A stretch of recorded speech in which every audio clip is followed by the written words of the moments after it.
it's me. Hey, welcome! So you know that Netflix documentary post that's like, dun.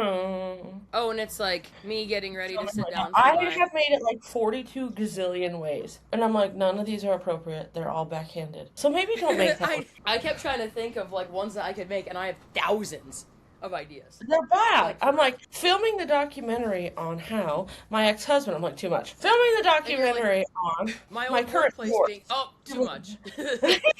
Here's the deal. You just don't want to post things that are like controversial because we were going to talk about our relationships and friendships. And sometimes most of that is protecting other people. You're trying to like not hurt people. You're trying not to hurt yourself. All these things. And you post one piece of content and it's like, oh man. And that's what it's like to be semi-cool. People watch everything.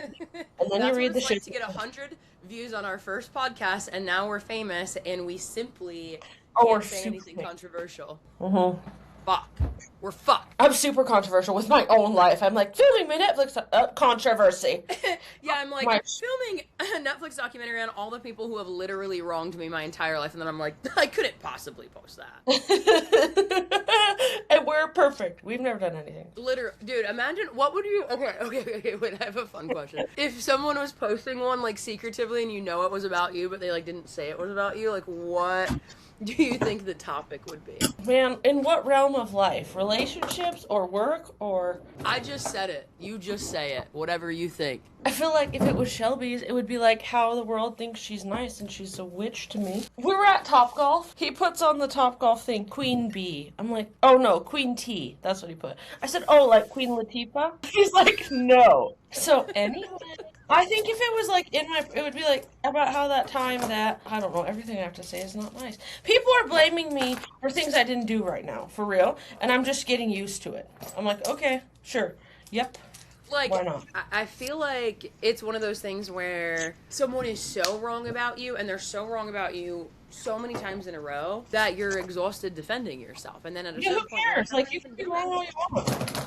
So back to my friendships and what they would say. That or she never really has time for me. That's my favorite, because here's the thing: is like people think that I hang out, and I literally work 82 hours a day. So like even when I get home from work, I have to do all my plants and all these dogs that I have, and like still be a human. So there's no time. I mean, I cook dinner every day. Like, it's just not... Friendship is hard, and what they would say is probably like, I'm not married to my phone, and I can't write back all the time, but I don't... It just is what it is. And I think if you're friends with someone and you know that their life is busy, you have to have grace. So they'd probably be like, she's super busy. I asked my ChatGPT also, that trend that's like, if you found my phone and you had to tell them about the owner, what would you say? And I quit using ChatGPT like when I got a little paranoid a couple months ago. So now it's like strictly editing, like edit this email, right? So it writes back, this woman wrote a lot of emails. She was going through some heavy stuff. I'm like, okay, well, maybe I should give you some more context because that's not going to help people. Thanks for nothing. Yours would probably be all nice. It'd be like,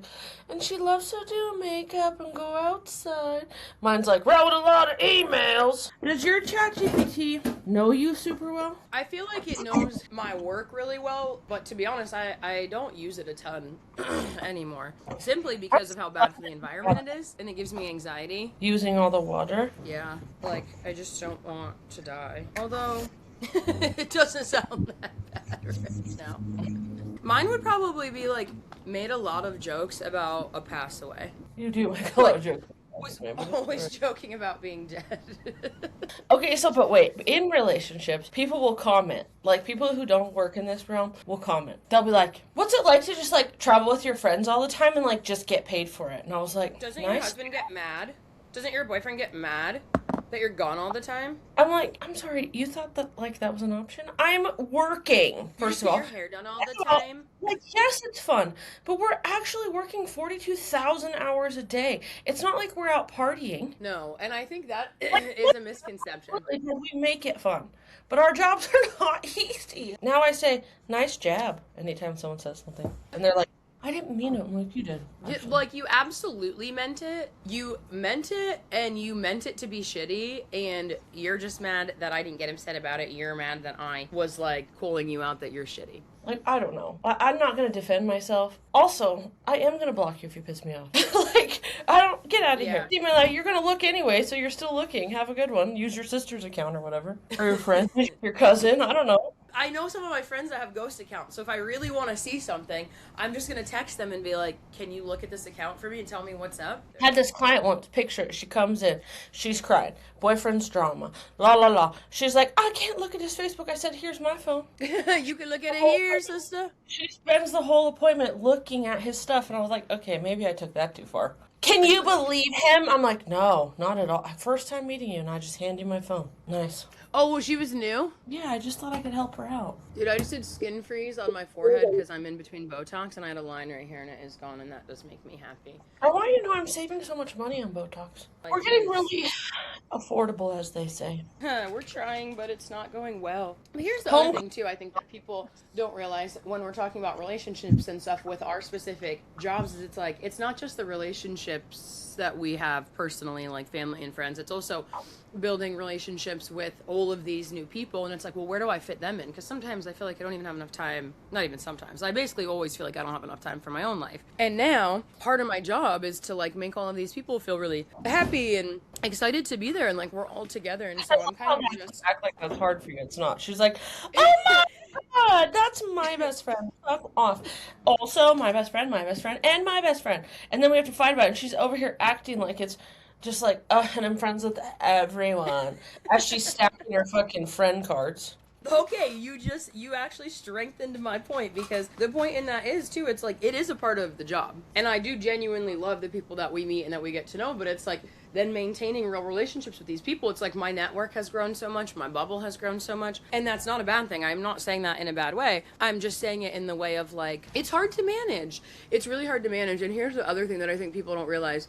We are in a really fast-moving and fast-paced job and industry, and that means our lives kind of match that. And so I think what I'm realizing too is like, I have to have people in my life who can ebb and flow with me. Yin and yang, as they say. And then you know what else I was thinking about too is like, actually Sam said this to me, because I've got stuff going on in my personal life, right? Like we all do. Sam was like, bro, why are you acting like you're the only one that this is happening to? And I was like, what do you mean? And she's like, people go through this shit constantly, and they're by themselves, and they do it. Like, you can do it, and you have to have people in your lives that support you like that too, because I'll tell you what, I've had similar situations come up in my life, and similar times in my life where I'm struggling, and the people that I have around me have heavily dictated what I do moving forward. And there are some things that I regret. There are some things, well, I don't really want to say regret, there are some things that I maybe wish I handled or did differently at the time. And so it's also like, how do I manage having the right people in my life, making sure that I can protect myself and I don't let the wrong people in, and then having people who I love and trust enough that will give me good advice that I'm willing to follow, but not like such a strong opinion on my life that they're going to tell me what to do. I don't think that real people in your life are going to give you heavy opinions. They shouldn't, because they've been through it. That's my opinion. I think that like people who've gone through shit are less likely to give you a strong opinion because they've made those mistakes, right? Like telling people, I think that we were just talking about this, like the problem with telling people stuff is you tell them, and you watch it hurt them, doesn't matter who it is or what the situation is. You're telling them something that maybe they believed in or whatever, for whatever reason, even if it's like, I'm going to use my divorce as an example. I remember going to my mom and being like, yeah, no, not going to work. And I'm not going to lie, she was like, hate him, loser, you know. But also, it just had this giant wedding. And so you feel this guilt of like, money isn't free, you know what I mean? Like, sorry. But in any other form of life, you have the same guilt of like, I'm about to tell you something that affects you, no matter what. The people in your life, whatever it may be. And then instead of saying like, I'll support you in whatever you do, it's okay to vent, it's okay to be like, I want to burn the whole thing down. And then the next day be like, just kidding, watering all the gardens. People who've gone through shit know that, right? Instead of the reality of like, I don't know, remember our younger years where everything was like, just dump them. Like we were just so quick to cut everybody off because we thought that was protection. However, will you ever choose the right people? No. Let me be living proof of that. No, you won't. You will try to be better, you know? And like every time I have to tell stories, like my clients are always like, why won't you get married again? Why won't you get married again? Why won't you get married again? And I'm like, okay, let me tell you, I did that, okay? Didn't go well. And then I put my all into somebody who like held me captive. I'm good. Like, and she's like, held you captive? I'm like, I have so many stories. I could be here for days.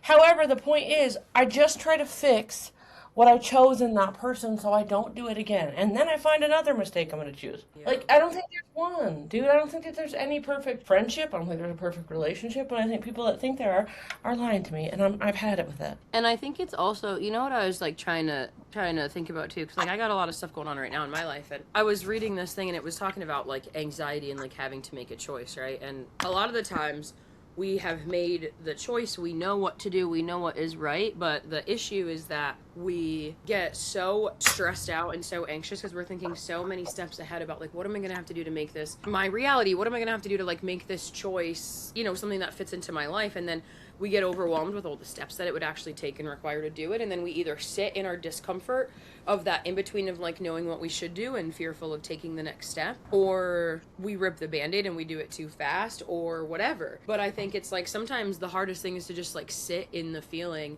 And I, you know, again, like I was talking to Sam and I was like, I don't know how to heal, dude. I don't know. And she's like, what do you mean? Like, you're doing it now. And I was like, it doesn't feel like it. And she was like, and that's how you know you're doing it. Like, it doesn't feel like healing when you're in it. It feels like everything in your life is like crumbling down, and the anxiety comes from thinking too many steps ahead. And she's like, you just need to fucking allow yourself to feel it. And to me, the biggest sign of healing is not making a decision when you're at your peak emotion. And that's what I'm trying to learn right now. Well, and what does healing really look like? Are you ever actually healed? I think it is something that is your entire life. Just when I reflect on my own things, like, how did I do this again? How did I get here? How did I, right? Like, I must be a little better. And then I was driving, and I was like, that poor little girl, Alyssa, who I lied about something as a child.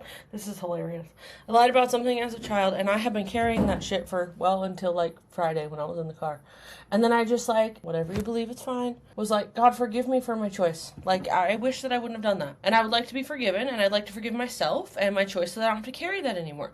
What, 30 years later, I got something to say about it? Like, that's feeling. Like, you can't even stop it, right? So when those feelings come up, you have to forgive yourself, whether that's tapping, talking to yourself, or just, like, being like, hey, I forgive myself for that. I didn't know any different. We're all wounded, right? And we're all making stupid-ass choices. And it was like, this girl got glue on my jacket, Elmer's glue, and we were doing a craft, and my mom was so pissed when she picked me up from her house. And I was like, yeah, she got glue all over my jacket. And her mom had to buy me a new jacket, and I can't for the life of me remember if I got glue on the jacket too, but I let her take the full blame. That's the lie you've been carrying with you? Dude, how silly, right? But for real. It's hilarious that it's been weighing on you, because it's like, it's fucking real though. Dude, one of my first therapists... I like how you're like, that's the fucking lie you've been yes. One of them, I guess. No, for real. I literally remember when I was going to therapy for the first time in college, and I lied to my therapist. About what? Because she asked me a question about... Rule number 1, don't lie to your therapist. Hey girl, I'm here for help after I lie to you. Bro, this is so funny too, because it's like, and then I remember leaving and I was like, she wasn't helpful at all. And I was just lying to her, because it was,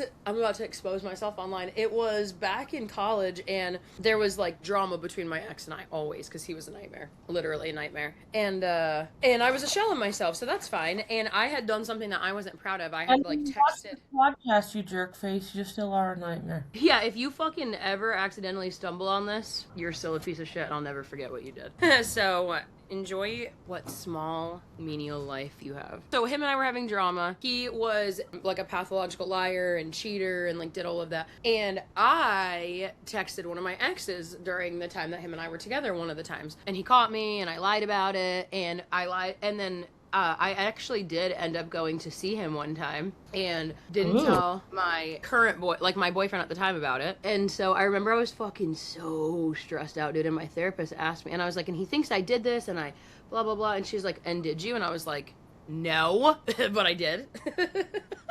And you think your therapist didn't know? I'm sure she fucking knew and was like, you're a dumb bitch. But the reality is, like, I was disappointed in myself. No.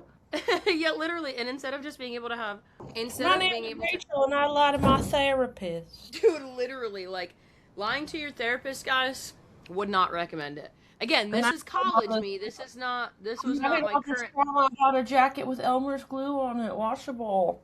Dude, what if my fucking my old therapist saw this and she's like, I fucking knew you were lying. I don't know, karma, I guess. I don't even care, because she really wasn't that good of a therapist. My therapist that I had in Colorado, she was amazing. You're also not that good of a therapist. I'm like, well, joke's on you, you weren't that good anyways, you didn't help me at all. But the reason I'm telling this story is because it's like, At that point, I hadn't done any work. I hadn't done anything on myself. I was like literally just a shell of a person living completely for someone else. And I couldn't even admit what I had done to myself. Like, I remember lying and feeling shitty about it, but I was like, the lie wasn't for her. She doesn't fucking know me. She doesn't give a fuck. The lie was for me because I was like ashamed in my action and like what I did. And then I realized I'm like, okay, well, healing, a big part of it is just forgiveness for yourself. And that's why I think it is, I don't think it is linear. I think it is something that you deal with all of the time, forever and always. And the whole point in healing is not to be healed. You're never going to become fully healed from the things that have happened to you. My perception of it is healing is something that is meant to allow you to handle these situations in a better way when they come up again in the future, in a way that you would be proud of, and something that tools that allow you not to react so emotionally when you are in the heat and at the height of what's going on, and something that gives you a little bit more just space and wiggle room to really take a second, step back, sit with the feelings, sit with the things that you're feeling, sit with the things that you're going through, and then make a decision. Like, that's what healing does to you, is it allows you to get to that point, in my opinion. You've said a lot of this word that I have a hard time saying, and so I'm just gonna be quiet. Healing. Let's just call it like it is. Healing's fucking bullshit. Everything sucks, and every day someone is gonna make you upset and sad, so it's like, you kind of just have to learn how to fucking live for yourself, and I am trying to figure that out right now, too. Like, we all are. I really do genuinely think that. You think that people who shouldn't be watching this podcast are watching this podcast? And thinking, like, they're not fucking healed, they're literally psychos. No. Yeah.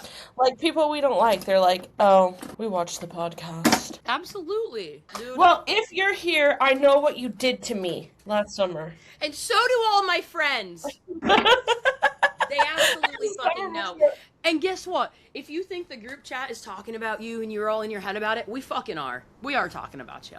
Because you were nasty to all of us, okay? Whether you're a dude, whether you're just some random fucking bitch who... The group chat. How many group chats do you got? Right. A lot. Too many, arguably. I texted a client last week about his appointment because back it up. I'm about to have foot surgery, and they're like, you have a pre-op appointment on the 14th at 1 p.m. I'm like, well, were you going to tell me? I was nice. I was like, oh, I'm sorry, I didn't know about the appointment. She's like, you did. We told you at checkout last time. And I was like, joke's on you. I didn't check out last time because you were too busy. So, you're only cutting my foot off. It's medium serious. It is full serious. There's that. Also, if you just work on being the best you can be in the moment. Wait, what was the point of that? I feel like you were going into... I don't remember. Peaches got on the desk and then... You were saying that you had a client that you're having to reach. Oh, I was like, hey, I just need to let you know that I can't cut your hair Tuesday at 2 because I have this thing, and this is a really, really, really sweet client.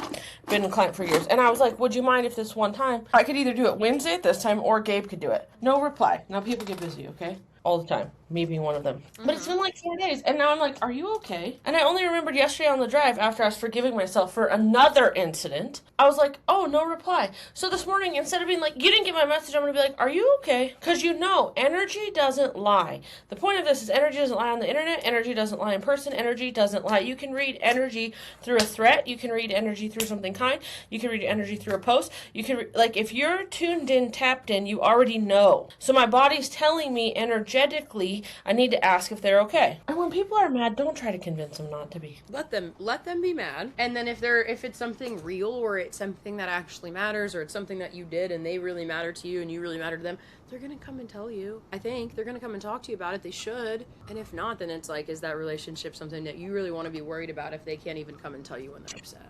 Also, keep your business off the internet when it comes to slandering people.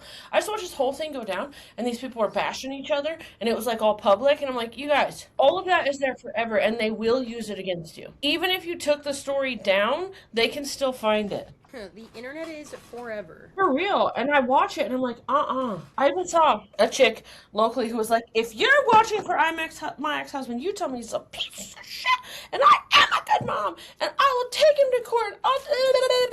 I'm like, well, that's going to court for sure. Like, come on, y'all. If you don't like somebody, the internet is not the place. People will figure it out.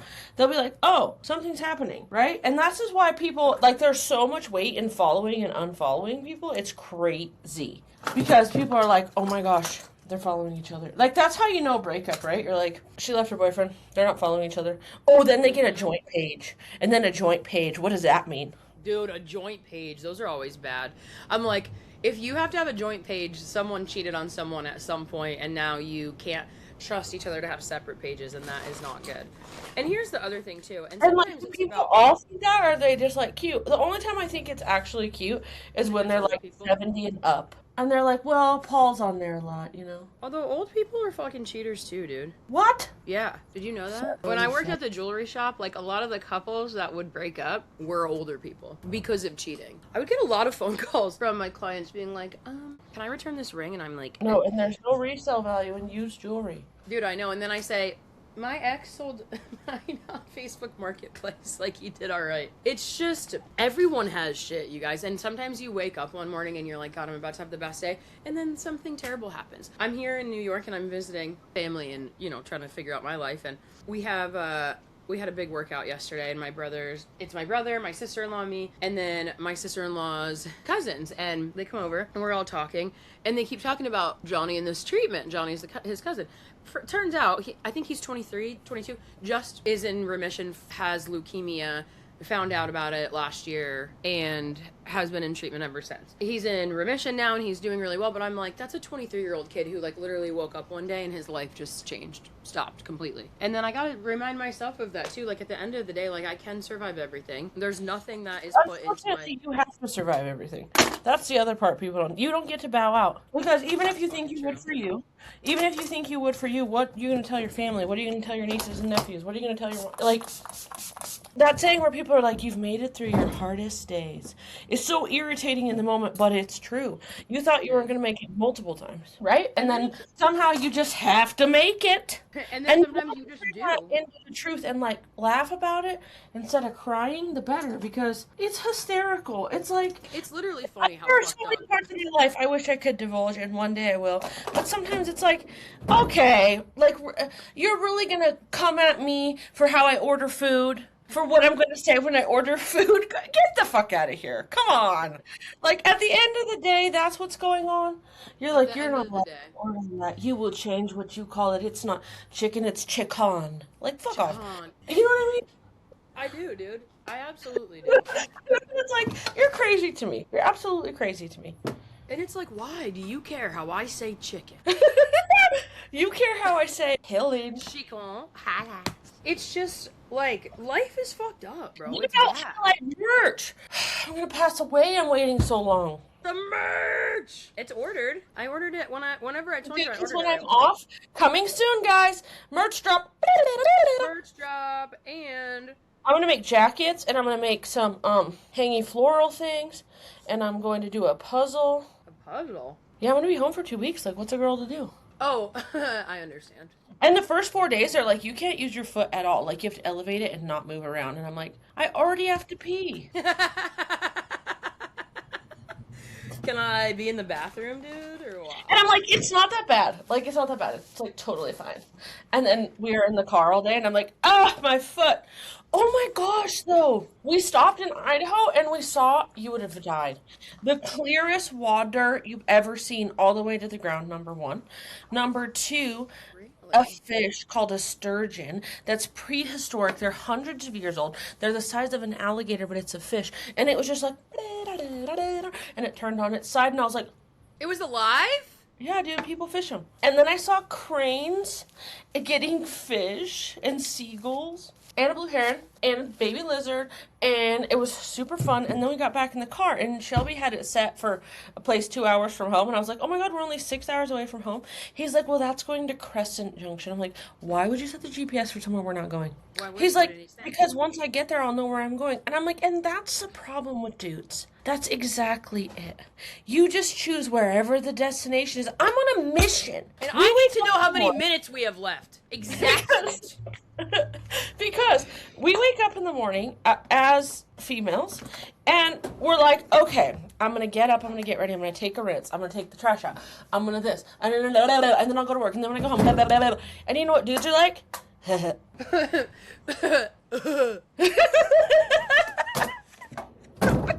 And I'm like, what? What do you mean, Shelby? Why would you put it in Grand Junction? We don't live there. An hour from Grand Junction. Freaking mad. I'm freaking And then mad. he wanted to take me to this. He wanted to take me to this alien sighting place, which I actually really like in the sand dune. Okay, and I'm like, there's aliens there. He's like, oh no, it's just like a store that's themed like aliens. I'm like, not interested. I want a real alien. Actual UFO experiencer. Can you feel the energy? And he's like, never mind. Can you feel the energy? No, he can't, because he's a man. Exactly. Dude, men are so fucking annoying. Literally, like, I actually... Okay, but also, like, girls are too, so you can't travel with everybody. Sometimes you're in the car with them and you're like, you're doing a lot. You and I travel well together. I go to sleep. It was the best. I was like, and I put Taylor... Dude, so when Alyssa and I were driving together and I drove her to Laguna last year, or whenever that was. I don't know. Life's not real. That was like 3 years ago. It was 2024, so... 2026, end of July, Laguna, be there or don't come. Be square. You mean 2027. Anyways... Next year. So, we're driving and we're, like, bopping, and, like, it was our first time... like hanging out that long together, like straight. And it was risky. We learned we liked the. Can you slap her? The beat, but it has to be a very specific beat. Every song. It's double time. Did your boots stop working? Did your nose break? Did you burn through my? Oh, you're a man figure statement. What's that other one we like that's like actually a shitty song, but we really like it? The drug addict song. Yeah, the drug addict one. Drug addict. It's not a joke, but it is a good song, and I love it. He's like a recovering addict, and I'm like, just don't listen to the words. It's okay. The song is good, and he sounds kind of shitty in it too. Like his voice isn't that good, the song's not that good, but I love it, and I don't know why.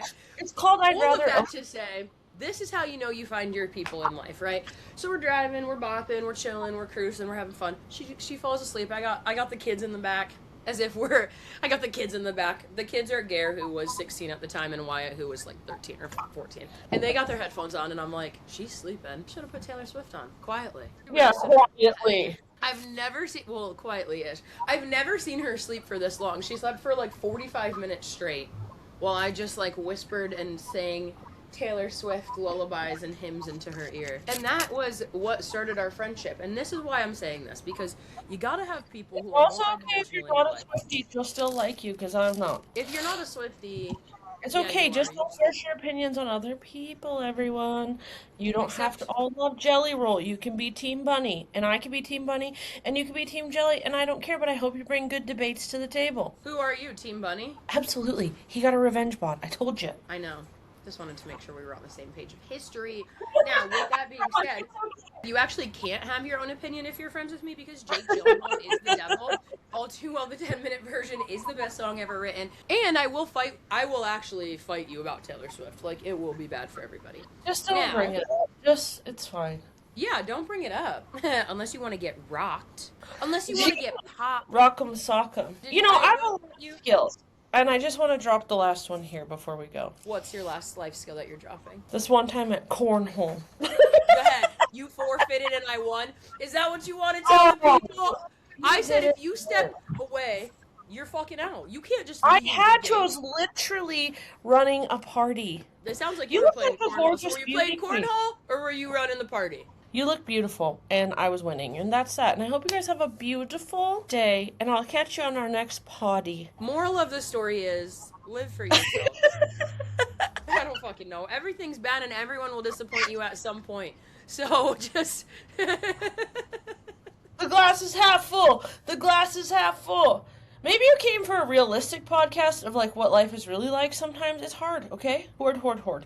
And we could just get on here and be like, oh my gosh, la-di-da. But, like, we're not always la-di-da. Sometimes we're like, hey, stupid. And we're really not planning these ahead of time. Like, we get on, we say, what are we going to talk about today? And we just let it rip, because we don't want them to be scripted. We want you guys to fucking hear the random shit that comes out of our mouths. And is the goal 1 a week or 2 a week? What's the goal?